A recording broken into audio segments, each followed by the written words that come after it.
I'm sure that every one of us can think of an example in our lives of somebody that has sacrificed very much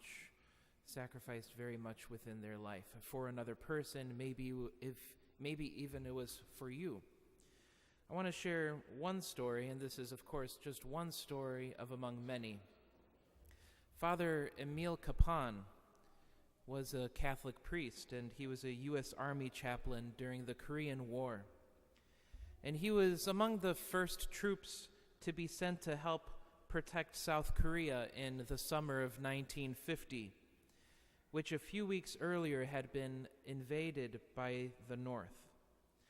And in Korea, he gained a reputation for his bravery in ministering to soldiers in the foxholes and in the thick of battle. And as they pushed towards the northern border of North Korea, he and his unit were ambushed by the large Chinese army that had just entered the war at that point. And during this time, he ran all over the battlefield, rescuing men and giving them anointing of the sick and last rites. And there were American soldiers begging him to retreat with them, to come to safety. But he knew that staying there was what God was calling him to do.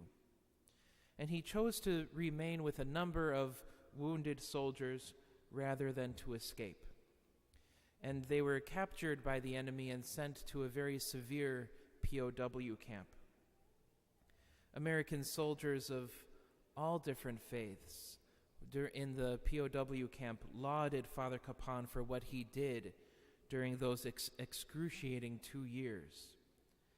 These men would say just because they got to know Father Capon, they resolved to mend their relationship once they got back home with their wife, or they became Catholic, or just regained their faith because of their experience of being friends with Father Capon. And absolutely, certainly, Father Capon was a holy man, but not because he tried to be holy and pious. He was a real, authentic man, and that is where his holiness came from. He didn't pretend to be somebody he wasn't, and that is